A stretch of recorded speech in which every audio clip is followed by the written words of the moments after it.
Buenas tardes, muchas gracias por esta invitación del Colegio de Abogados y la Comisión de Derecho Administrativo y por darnos la oportunidad de debatir este tema de la prueba.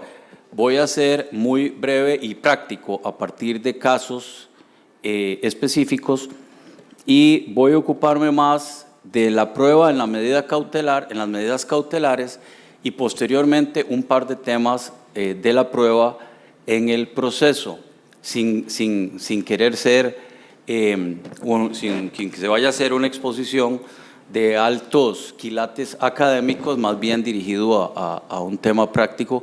La parte académica probablemente ha sido ya abordada por los colegas.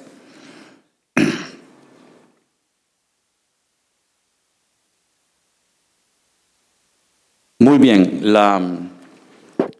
el primer tema es lo que yo denomino la doble prueba en la etapa cautelar. En primer lugar, el criterio del daño causado por el acto administrativo como criterio de admisión de los tres criterios que se exige para admitir una medida cautelar. ¿Y por qué digo que es una doble prueba del daño? Porque aparte del daño directo causado por el acto administrativo que se impugna, los tribunales desarrollaron por jurisprudencia, esta no es una norma del Código, un segundo daño, es decir, la demostración de otros efectos diferentes al daño causado directo por el acto, que para los jueces, para muchos, es la única manera, el único criterio para admitir la medida cautelar. Es decir, mi tesis es que sin este doble daño, la medida cautelar no es admitida. No se acepta analizar por sí el juez que existe un efecto directo del acto administrativo y no necesita la parte probar otras consecuencias secundarias. Como ven, el artículo 82 permite, del Código Procesal Contencioso Administrativo, permite que el juez practique todo tipo de diligencias de prueba para verificar la verdad. En realidad es un régimen muy abierto, muy laxo, y dice que los medios de prueba podrán ser todas las pruebas, perdón, los medios de pruebas podrán ser todos los que estén permitidos por el derecho público y el derecho común, de manera que es una regla universal. Y segundo, todas las pruebas serán apreciadas de conformidad con las reglas de la sana crítica. Aquí está la clave. Si el juez tiene la autoridad de apreciar las pruebas de la sana crítica, ¿por qué tiene que cargarse un segundo grado de prueba en la parte que pide la protección cautelar? Las pruebas que consten en el expediente administrativo, cualquiera sea naturaleza, serán valoradas como prueba documental. Bueno, pasemos.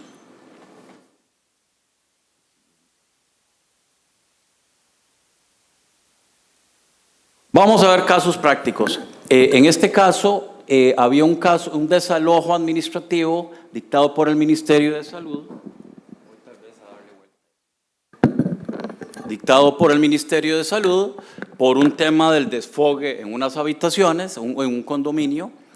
Y entonces las partes pidieron una medida cautelar de no ser desalojados en tanto se discutía la validez o invalidez de la decisión por el tema de una tubería que se quebró y si era solo repararla o qué. Pero vean que el juez dice que el hecho del desalojo por sí no es suficiente prueba. No es suficiente. Perder la casa, que las personas lo saquen de la casa, con razón o sin razón, no es prueba del daño grave. Entonces se exige que dice ninguna de las pruebas dirigida a contextualizar la gravedad que tendría la sanción para cada uno de los ocupantes. Pues la gravedad del daño no es la misma, por ejemplo, en un desalojo administrativo para la familia que demuestre que es su único bien y que con costos pagan préstamo de la hipoteca. Yo diría, ¿qué importancia tiene si está pagando o no hipoteca, si de por sí va a perder la casa? Lo van a sacar de la casa. Pero dice en comparación con la gravedad que pueda representar para otra familia cuyo bien despojado se trata una de varias casas que tiene para alquilar. Bueno, pero si está viviendo allí, la persona tendría que desalojar a otro para pasarse a la segunda casa. ¿Por qué le exigen esa prueba? Pasemos, por favor.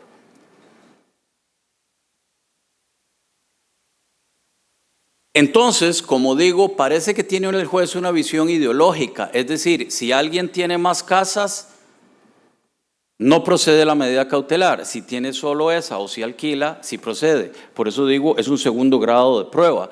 Sin embargo, al final, si el juez utiliza su propio raciocinio y dice, no obstante la omisión probatoria en cuanto a la gravedad del daño, que a mi juicio no era necesaria, este juez juzgador logra deducir de la perspectiva del análisis económico del derecho que en términos patrimoniales serían más costosos los gastos en los que incurrirían los actores en desalojar y tener que solventar económicamente otro lugar de habitación por tiempo indefinido al que prudencialmente podría costar la reparación de la tubería por donde desechan parte de sus aguas.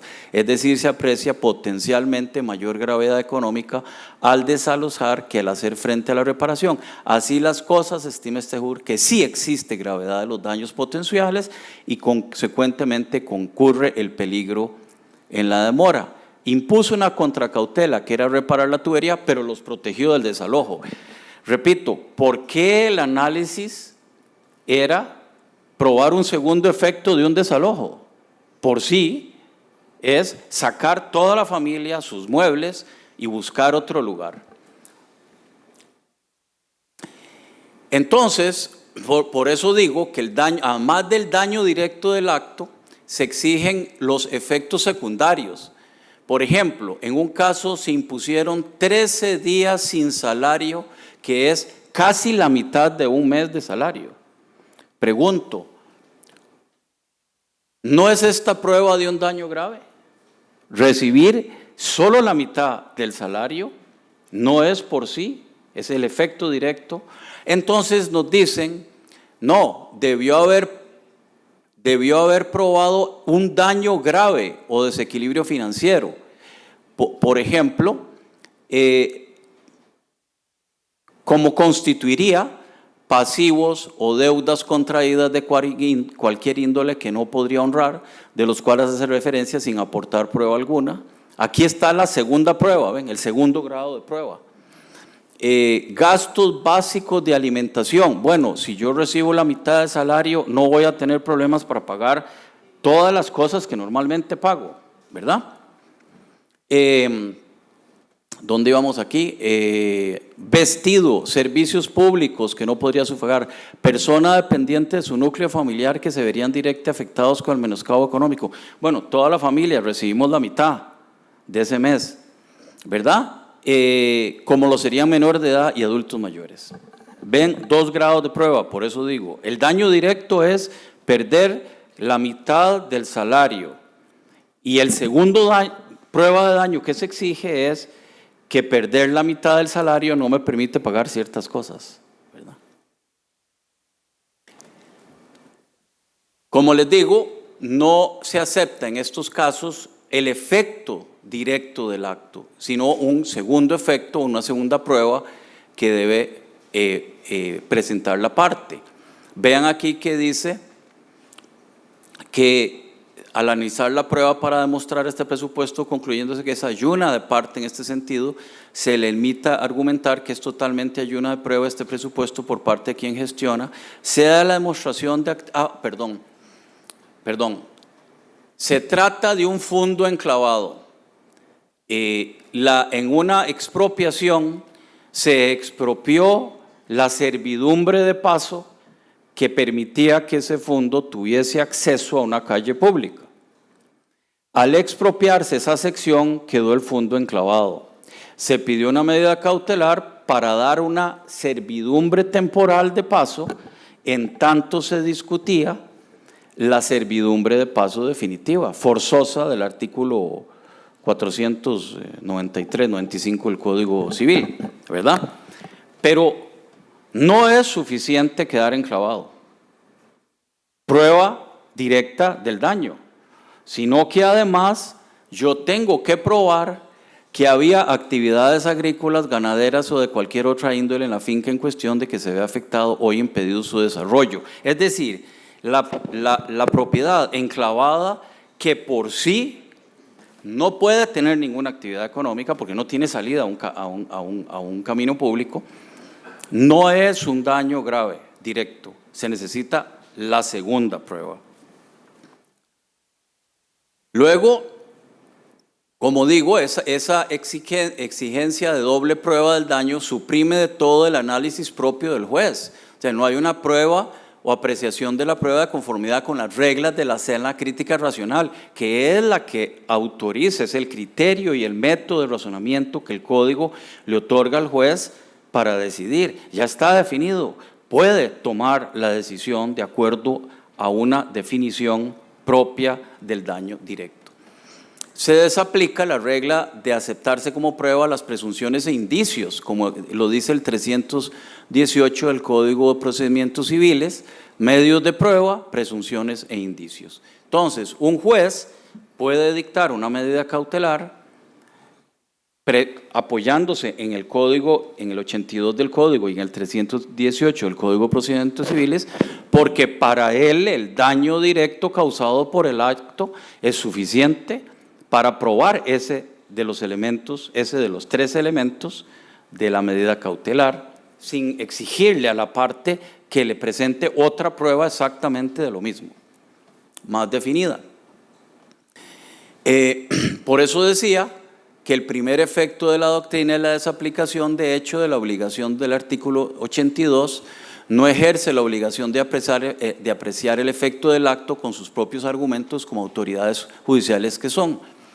El segundo efecto es la supresión de toda tarea intelectual del juez. Todo efecto dañino del acto administrativo le debe ser probado por la parte afectada.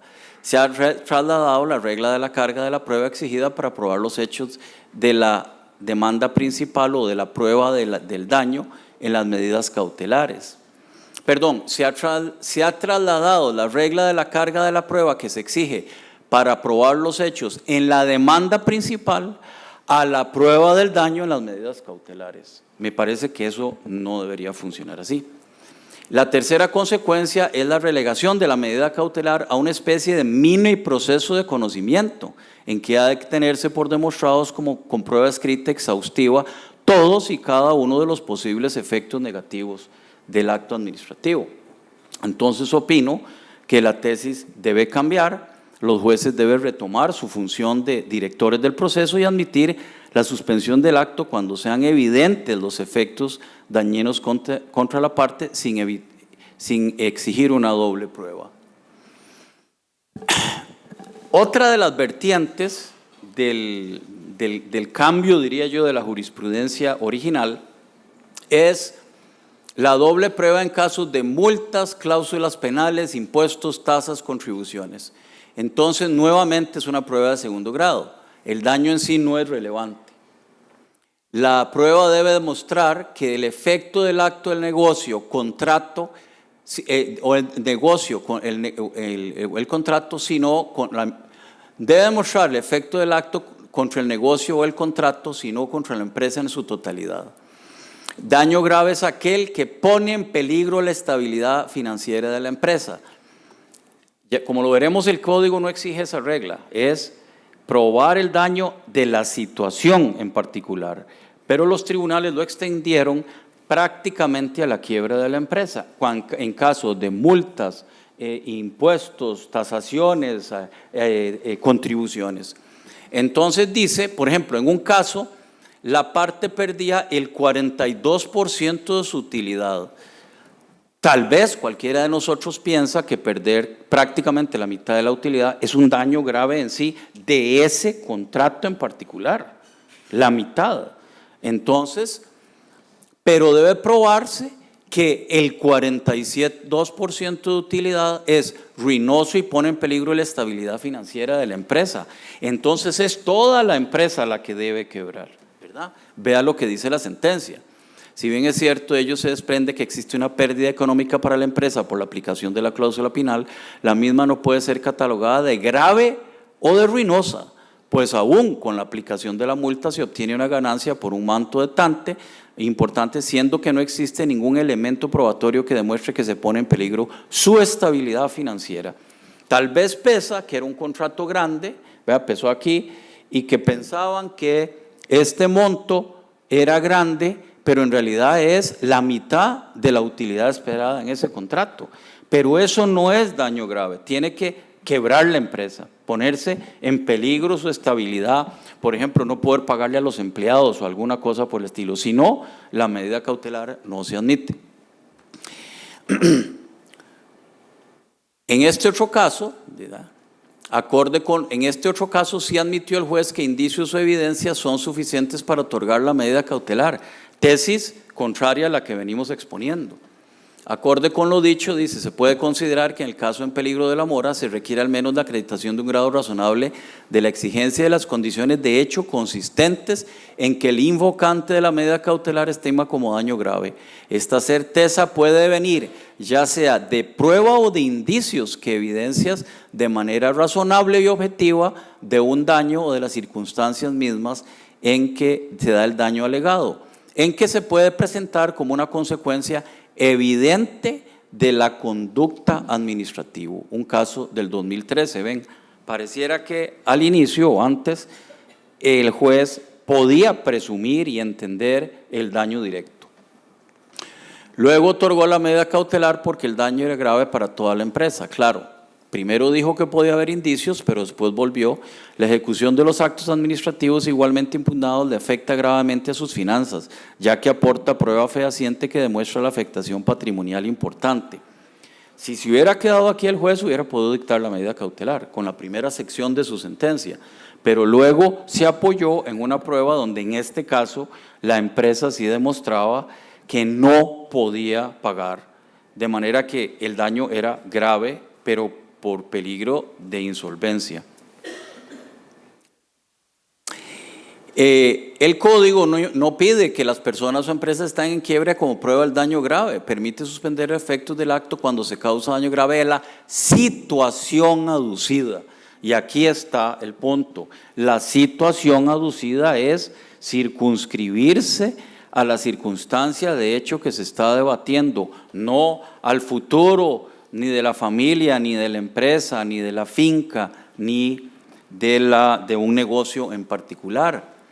Vean que aquí lo dice, cuando se produzcan daños o perjuicios potenciales de la situación aducida, artículo 21. Entonces, en esta primera parte concluimos que la exigencia de una doble prueba del daño o de un segundo grado del daño hace casi imposible imposibilita la adopción de medidas cautelares en estas hipótesis en que se causa daño grave al hecho particular, a la situación en particular y no a la totalidad del funcionamiento de empresas o incluso, como vimos el otro caso, hasta de las finanzas de una persona. Digamos, si pierde la mitad del salario, no es un daño grave, debería perder medio año de salario o algo así.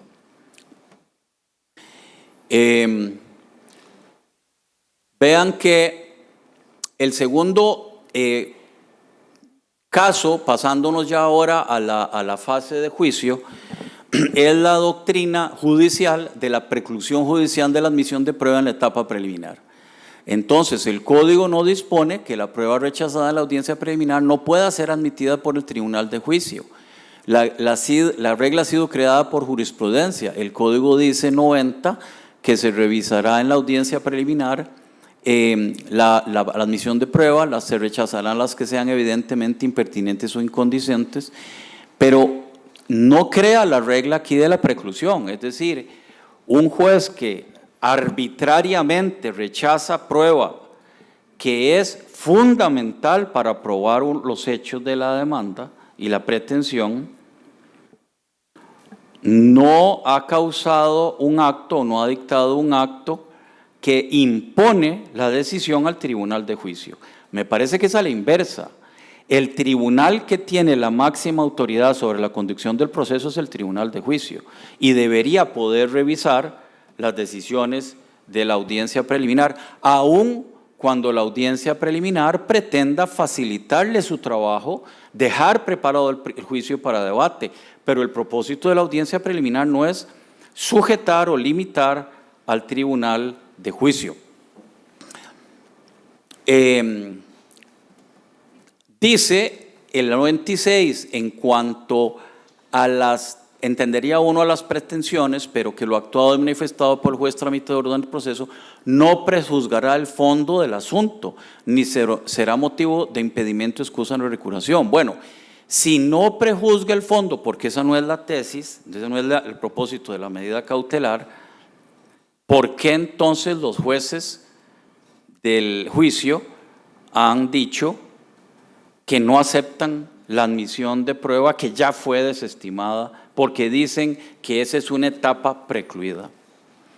Y vean que dice el 110, que durante la deliberación el tribunal podrá recibir pruebas y ampliarlas incorporadas, reapertura del debate. Entonces, no hay en realidad una regla para la creación de esta tesis judicial. Y el último tema es el de la aceptación de la declaración de la parte en calidad de testigo de su propia causa. Los tribunales, el del contencioso administrativo, lo han admitido porque consideran que el código es informar. La sala primera y la doctrina lo rechaza, digamos. El 108 dice: el tribunal recibirá prueba confesional bajo juramento. Es decir, en la parte del caso puede ser llamada por la otra a prueba confesional, pero no puede ser ofrecida como testigo de su propia causa, porque para eso está su tesis, su juicio, su prueba, sus testigos y su demanda. La sala primera ha dicho el 333 habla de este interrogatorio, la ordenación de declaración de parte o bajo juramento o de confesional. Y la sala primera ha dicho que el representante de una persona jurídica de derecho privado puede hacer una declaración de parte, incluso una confesión, está facultado para declarar como testigo. Pero en principio, está cuestionándose, más compleja es la cuestión, dice: tal posibilidad está excluida, pues como bien se ha dicho, nadie puede ser testigo de su propia causa. Con ello lo que se pretende evitar es que la propia parte se constituya a sí misma como medio de prueba en el proceso. Entonces, si queremos tener la definición en el código, y para eso está este seminario pretendiendo reformas, si lo que queremos es declarar de una manera flexible que la parte puede declarar y ser testigo de su propia causa, establezcamos la norma. Hoy no estaría permitido, porque por más informal e inflexible que sea el proceso, la parte no puede ser aceptada como testigo de su propia causa, porque entonces el juez tiene que aceptarlo como plena prueba válida, cuando en realidad se trata de la tesis jurídica de una de las partes. Y se produce entonces un conflicto de posiciones entre la posición de actor o demandante y la de testigo como prueba que el juez debe asumir como plena, como la de todos los demás testigos. Muchas gracias.